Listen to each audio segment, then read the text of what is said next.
bangunan kantor Soichiro hancur berantakan akibat serangan bom. Ditambah lagi pas Januari 1945 Jepang dilanda gempa. Ini nih yang namanya udah jatuh tertimpa tangga pula. Nah, setelah kekalahan Jepang, Soichiro hampir udah nggak punya apa-apa lagi dan mutusin untuk ngejual sisa saham perusahaan ke Toyota seharga 450.000 yen. Kita kasih solusi.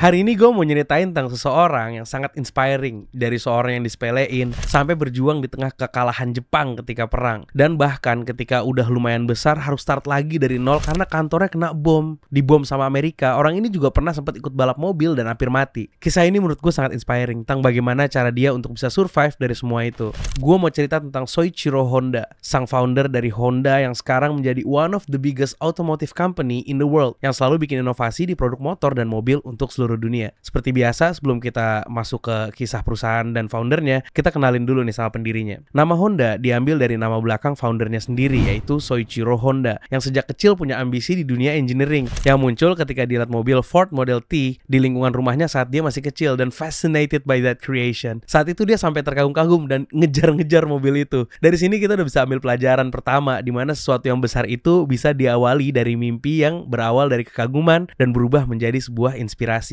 That's why di series monolog ini gue ngangkat kisah-kisah inspiring agar menjadi inspirasi kita semua dalam mencapai mimpi untuk memperbaiki kesejahteraan kita dan sebagai kontribusi terhadap negeri kita tercinta ini. Back to Soichiro, kehidupannya yang juga ngebentuk dia untuk berada di dunia mekanik. Soalnya instead of ngelanjutin sekolah, dia lebih milih untuk bantu usaha bapaknya, yaitu bengkel sepeda. Di masa remaja dia kerja jadi mekanik di bengkel Art Sokai, di mana tugasnya itu adalah menyeting mobil-mobil untuk bisa balapan. Owner dari Art Sokai, Sakakibara, ngelihat dedikasi dan hard work dari Soichiro terhadap pekerjaannya. Makanya dari sini ownernya nggak cuma ngajarin tentang engineering aja, tapi juga ngajarin Soichiro tentang bisnis. Di tahun 1928, Sakakibara mau ekspansi bisnis ke daerah lain dan Soichiro dipercaya untuk jadi kepala cabang Art Sokai di Hamamatsu di usianya yang baru 21 tahun. Tapi di tahun pertamanya ada struggle yang dia rasain. Orang-orang belum percaya untuk reparasi mobil sama dia karena umurnya masih terlalu muda. Mereka kira Soichiro belum punya pengalaman. Banyak hal yang Soichiro pelajari. Salah satunya jenis-jenis mobil mewah yang nggak semua orang bisa punya pada saat itu. Soichiro devoured his passion in engineering lewat mobil-mobil yang ia kerjakan. Akhirnya di tahun 1930-an kantornya berkembang dan memiliki 30 karyawan. Nah, selain dia ini jago banget reparasi mobil, dia juga hobi banget untuk ikut balapan mobil. Jadi selain dia nge-build sendiri mobil balapnya, dia juga ikut lomba balap mobilnya. Bahkan sempat hampir mau meninggal karena kecelakaan yang parah banget. Dari hobi dia ini, dia pernah megang rekor mobil balap tercepat di Jepang yang bisa menempuh 120 km per jam. Rekor ini dia pegang selama 20 tahun. Beberapa tahun kemudian dia nemuin kejenuhan di bengkel Art Sokai dan dia punya ide gimana kalau bengkel ini melakukan diversifikasi untuk produksi spare part mobil. Tapi shareholders dari Art Sokai nggak setuju akan gagasan ini. Menurut mereka, ngapain ngelakuin hal itu? Order kita saat ini juga udah cukup menghasilkan kok. Kita nggak mau ambil resiko dan mencoba hal yang masih belum pasti dan nggak dibutuhin. Dari sini akhirnya Soichiro memutuskan untuk ngedirin perusahaannya sendiri yang ia beri nama Tokai Seiki Heavy Industry yang memproduksi piston rings dan mempercayakan temannya Soichiro Kato jadi CEO perusahaannya. Jadi terkadang penolakan atau rejection itu terlihat seakan tertutupnya sebuah pintu, padahal bisa jadi hal tersebut yang membuka pintu kemenangannya sebagaimana yang terjadi pada Soichiro Honda. Dalam perkembangan perusahaan pasti ada trial and errornya, tapi dia nggak menyerah dan tetap nyoba bikin lagi, tetap ngelakuin pengujian dengan standar yang ada, dan ya memang hampir butuh bertahun-tahun ya sampai pada akhirnya berhasil bikin piston rings yang bekerja dengan baik. Di titik ini Soichiro mutusin untuk nggak lagi bekerja di Art Sokai dan fokus kepada perusahaannya sendiri. Suatu hari Toyota yang udah established duluan ngelirik Soichiro untuk minta dibikinin spare part piston. Dari 50 buah yang dia buat, cuma 3 piston saja yang lolos QC standar Toyota. Nah, ini nih jadi wake up call buat Soichiro bahwa karya yang dia miliki itu masih far from perfection. Dia nggak nyerah untuk perbaiki kekurangannya. Dan setelah puluhan kali percobaan, akhirnya ada piston yang berhasil lolos standar Toyota. Dan gak hanya itu aja, banyak orderan yang masuk dari seluruh Jepang. Ketika lagi ada di puncak banyaknya orderan, di sini juga titik jatuhnya perusahaan yang ia bangun. Nggak lagi dan nggak bukan. Ini terjadi bersamaan dengan pecahnya Perang Pasifik di tahun 1941.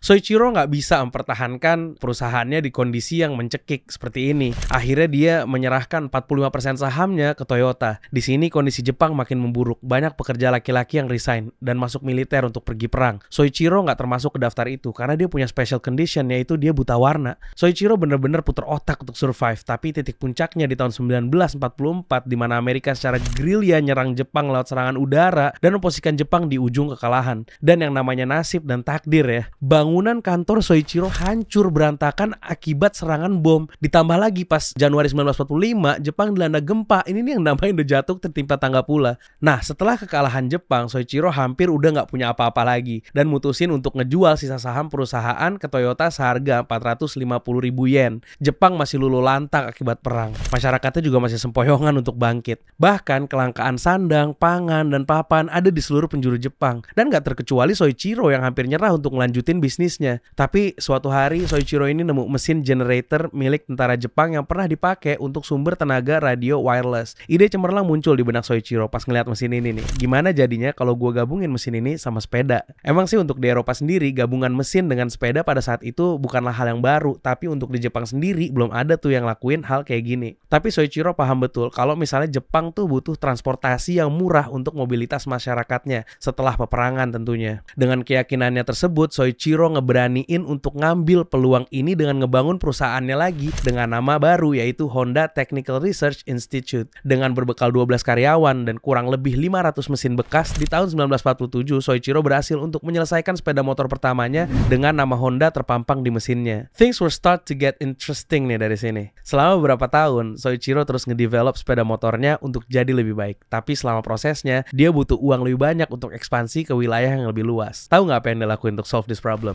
Dia nulis 18.000 surat untuk seluruh dealer sepeda yang tersebar di Jepang. Yang inti dari isinya adalah ngajak mereka untuk invest di Honda. Karena Soichiro bilang adanya sepeda motor tuh bisa ngemajuin Jepang. Gokil nih. Nah, dari 18.000 surat yang terkirim, cuma ada 3.000 surat yang dapat feedback positif. Tapi dengan angka feedback segitu udah cukup banget untuk ngasilin uang yang dipakai buat bikin sepeda motor model baru yang lebih proper dan canggih. Akhirnya lahirlah tipe The Model D. Tapi rintangan belum berakhir sampai di sini. Motor The Model D ini ternyata bodi dan bobotnya terlalu besar dan berat sehingga penjualan juga nggak terlalu bagus di pasaran. Muter otak lagi nih si Soichiro biar bisa ngasih produk yang best of the best untuk masyarakat Jepang. 3 tahun lamanya dia bikin inovasi motor baru yang lebih ramping dan ringan dan pada akhirnya dirilislah motor The Super Cup. Di sini bisa kita lihat bagaimana perjuangan Soichiro untuk mendapatkan produk market fit-nya. Berbagai R&D dia lakukan, bahkan dia mencari tahu apa kekurangan dari produknya atau problemnya sehingga dia bisa dapat solusinya dan membuat solusinya. Dan belief dia terhadap produk dan perusahaan yang membuat dia tidak pernah menyerah. Bahkan ketika hanya mendapatkan 1/6 feedback dari total 18.000 surat yang dia kirim. Keren. Back to motor The Super Cup. Motor ini berhasil ngebawa Soichiro untuk dapat the Emperor Prize atau penghargaan dari Kaisar Jepang. Dan pada tahun 1958 berhasil untuk import sampai ke Amerika dan harga yang ditawarin Honda bisa menggoyang pasar motor buatan Amerika kayak Harley Davidson dan Triumph. Tapi tahu nggak lo, mendunianya Honda ini tuh sebenarnya bukan karena motor The Super Cup tadi, melainkan ketika Honda jadi motor yang dipakai di ajang kejuaraan motor racing di seluruh dunia. Soalnya dulu tuh ajang balap motor bukan cuma sekedar balapan doang, tapi sebagai wadah untuk memamerkan motor buatan para brand. Dan apa yang dilakuin Soichiro, dia kunjungin nih negara-negara yang ngadain racing untuk neliti speed pembalap, akselerasi dan lainnya. Dan data-data ini pas dia bawa pulang ke Jepang tuh jadi acuan dia buat ngedevelop motor racing yang dia bikin. Lagi-lagi it's all about R&D. Dengan mendunianya motor Honda ini tuh nggak bikin Soichiro jadi puas. Dia punya mimpi masa kecilnya tentang mobil yang pengen dia wujudkan. Masih inget kan di awal dia kagum banget sama Ford Model T, tapi banyak dari orang yang di sekitarnya itu nentang hal ini karena dianggap terlalu riskan buat perusahaan yang udah stabil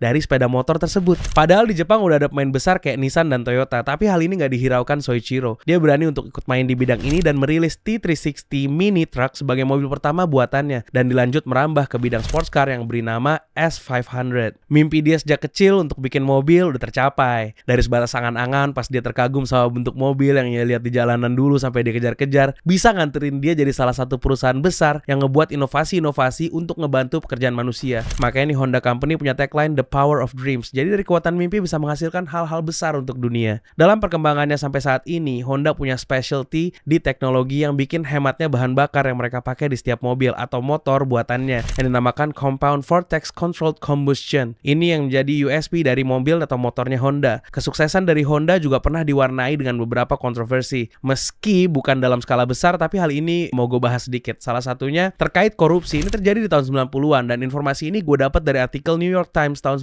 1993. Di suatu interview sama salah satu pemilik dealership di Amerika, dia bilang kalau sistem perusahaan untuk mendistribusikan mobil dan memberikan franchise udah ternodai dengan korupsi sejak tahun 1970-an. Bahwa untuk mendapatkan stok mobil dan buka franchise dari perusahaan Honda, mereka tuh harus nyogok atau bahkan dipalakin sama eksekutif-eksekutif Honda. Dan kontroversi lainnya ada di skandal airbag Takata yang terjadi di tahun 2010 salah seorang pengemudi mobil Honda tertancap serpihan dari airbag yang tiba-tiba aktif atau mengembang padahal nggak lagi terjadi kecelakaan. Ini awal mula dari rentetan masalah yang dialami oleh pengguna Honda. Soalnya dari cerita tadi muncul cerita-cerita lain kayak misalnya airbag tiba-tiba ngembang dan menghentak keras ke bagian dada sampai menyebabkan kematian. Hal ini ditanggapi Honda dan Takata Corp dengan menarik 100 juta inflator Takata dari peredaran yang menurut LA Times menjadikan penarikan ini sebagai yang terbesar dalam sejarah otomotif di Amerika Serikat. Kondisi itu pada akhirnya membuat Takata menyiapkan perangkat pengganti pada airbag yang bermasalah dengan sebagai bentuk tanggung jawab. Honda Executive Takahiro Hachigo yang juga bertanggung jawab akan hal ini akhirnya mundur dari jabatannya. Despite dari kontroversi barusan, kedepannya Honda udah nyiapin untuk goals jangka panjang mereka. Honda punya 2030 vision dengan tagline Serve people worldwide with the joy of expanding their life's potential, lead the advancement of mobility and enable people everywhere in the world to improve their daily lives. Yang artinya